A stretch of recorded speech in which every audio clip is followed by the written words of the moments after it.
The following podcast was produced in-house for KQEK.com.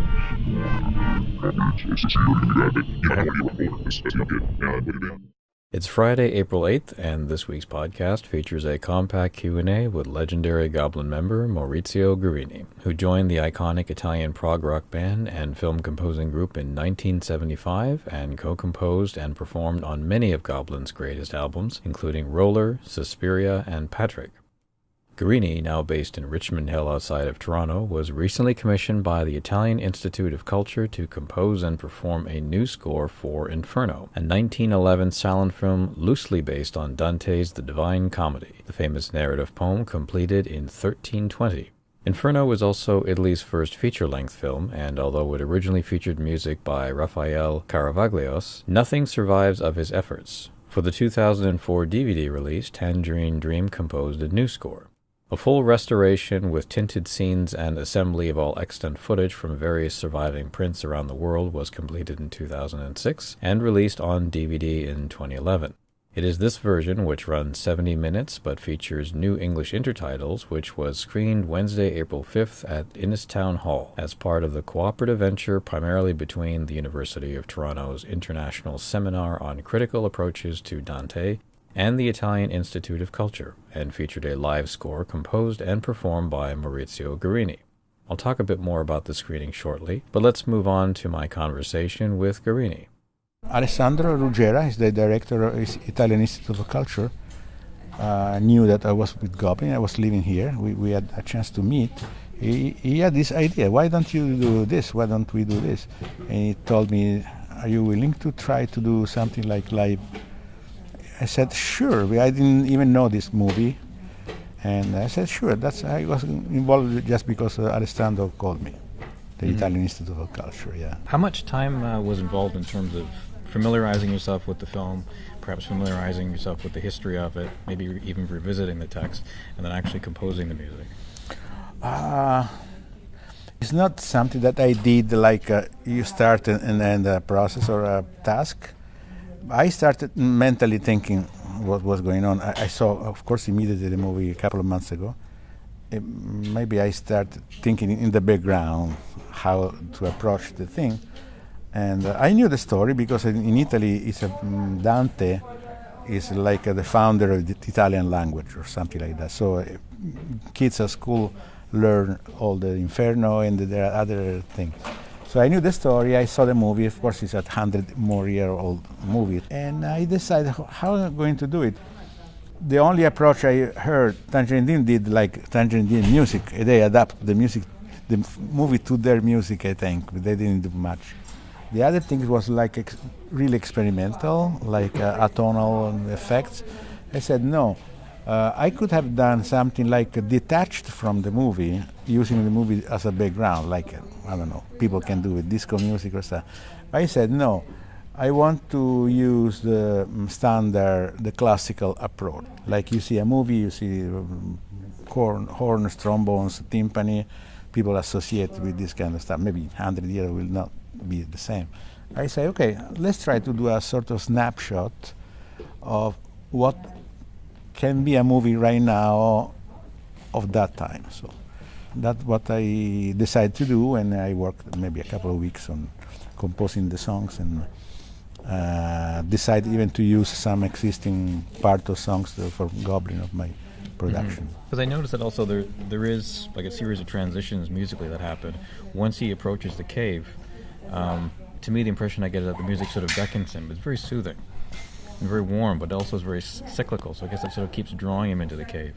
But then, how did you decide on the particular instrumental palette, especially the colors that were used, the electronic colors, where it goes from once he enters the cave through all these really horrific images that he experiences? I didn't decide in a way. I just try to do this kind of things by instinct. I never, when it's something like regarding artistic choices, I never try to be too much rational. I just go by instinct. That's why I take forever to think. I wait my brain working by itself to say, okay, There's one part, I think it's where there's a flashback where one of the characters dreams about or recalls his prior life, and I think that's where you switch mostly to organ. And I wonder if for you that sort of made you feel like you were at an organ in 1911 with an audience behind you, because that particular piece to me is sort of like the classic moment from a silent film where you have an organist who is improvising what's going on. He's looking at the characters, reacting to maybe some of the intertitles, but definitely to the reactions. I did think to this. That's why I put the organ, because I went back to see the history of the cinema. In 1911, there were no possibility to record anything and nothing, and the only way was with a small pipe organ or maybe with piano, and that's the only way. So I thought maybe I should put a little bit of organ, even because the situation was even asking for that, and there was some sadness, so a sort of fugue, more or less improvised, but not totally improvised. I had some reference point. So yeah, I decided the organ could be a good choice, even to detach. When you have to do 1 and more hour of music, because it's a silent movie, you cannot stop, because otherwise it's silence. You have to create a different atmosphere. So I think that will fit.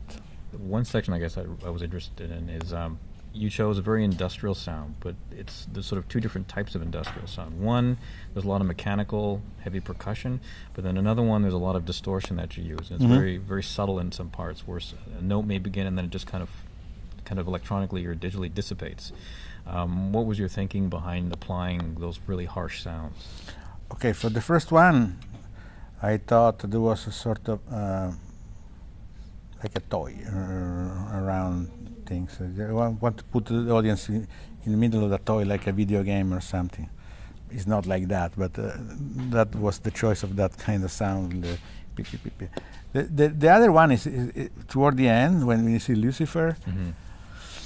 I thought that was after 1 hour of horns, trombone, orchestra, timpani and stuff. I think in that moment that will fit something more distorted, more almost industrial. But no, I'm not a specialist in that kind of genre. Yeah, but I wanted to do something like more distortion, because the image of the devil is very strong at the end with this. Again, it was a choice that I had trying. Yeah, I like this much, so I just started working on that. I decided to not use any computer, any backtrack, nothing. That was a hard decision, because it's playing more than 1 hour with nothing. So I had to choose this sequencer stuff. A couple of them were not classical timpani, but they were a little bit more electronic. I like the palette just because there's a lot of integration of, I don't know if you want to call them vintage sounds.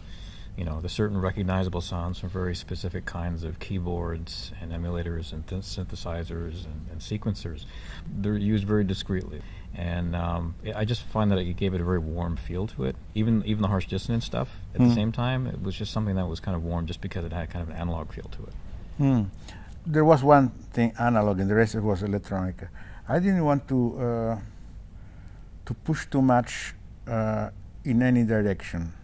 I want to put a little bit of test of analog, but not too much. I didn't want to violent anything with anything specific, just to maybe it's my kind of personality. I give signals, but I don't want to invade, because otherwise I can not appreciate the other side. So a little bit of analog is fine, a little bit of industrial is fine. But I always leave everything just maybe to imagination of people.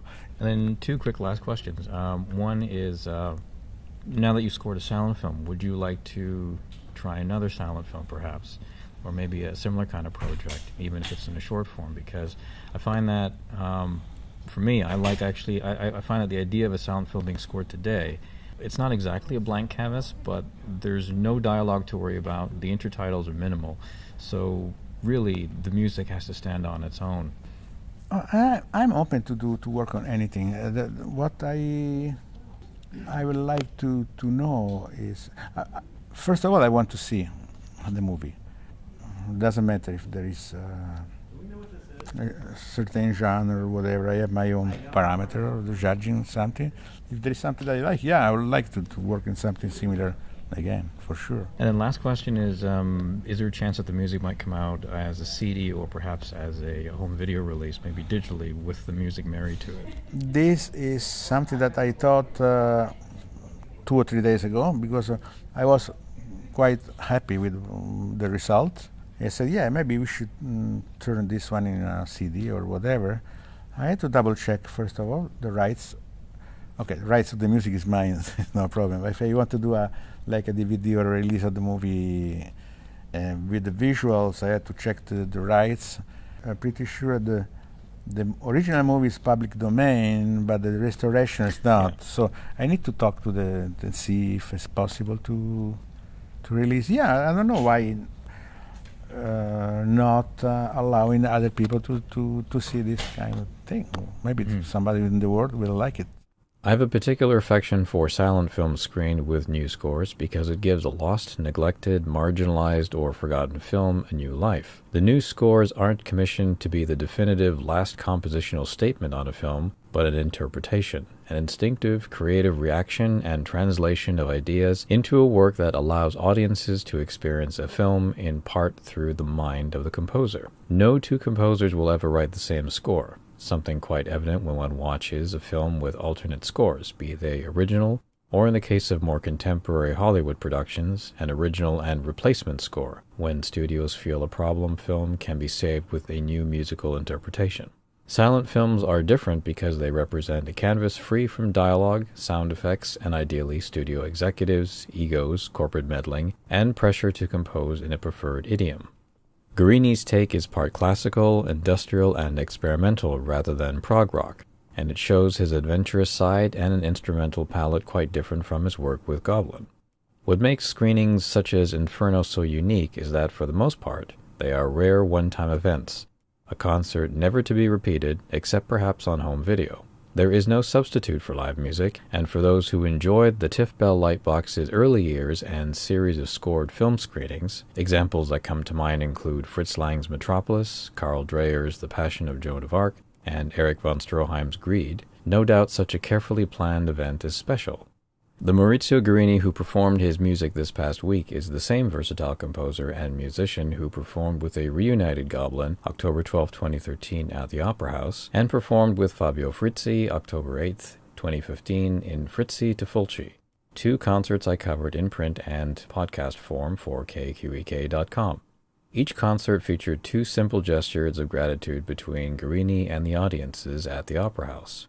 For the Goblin concert, Guarini stepped forward, told the audience, "I promised, and I delivered," and pointed to the band and its co-founder, Claudio Simonetti. And appearing as a guest performer for Frizzi to Fulci, Guarini's participation represented the long-standing friendship between Fabio Frizzi and members of Goblin, 2 icons of Italian film music and prog rock. In both instances, the affection between musicians and the audience was radiant. To complement this podcast, I've added a review of Inferno, and at a later date I'll do my usual idiosyncratic comparison between the different versions of this 1911 classic and its best-known scores, not to see which is best, but to examine how each composer reacted to the striking and often surreal images of Italy's first feature film.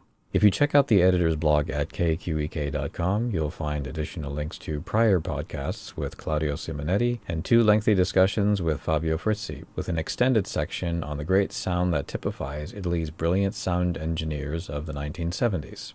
Also reviewed this past week at KQEK.com are Netflix's original series Stranger Things, the newly restored CinemaScope 3D sunken treasure film September Storm, directed by Byron Haskin, Alan Pakula's revisionist western Comes a Horseman, and Edward Burns' deliciously ridiculous 1953 post-apocalyptic nonsense World Without End. I'd like to thank Maurizio Guarini for his generous time, his wife Cinzia, and David at Daniloff Productions for providing the opportunity to speak with a musical treasure who's happily made Ontario, Canada, his home base. Lastly, I'd like to recommend Guarini's 2013 album Creatures from a Drawer, a fun prog-rock album featuring 10 solid cuts with beautiful solos, fat bass, and very crisp engineering that begs to be played loud. The album is available from Bandcamp. Just look for Maurizio Guarini or the title Creatures from a Drawer. Next Friday's podcast will feature a lengthy interview with Ted Newsom, director of Flesh and Blood, The Hammer Heritage of Horror, the classic documentary on the studio which was substantively expanded and remastered in a great new DVD. This podcast is available via iTunes, Libsyn, and YouTube, and is copyrighted 2017 by Mark R. Hassan. All rights reserved.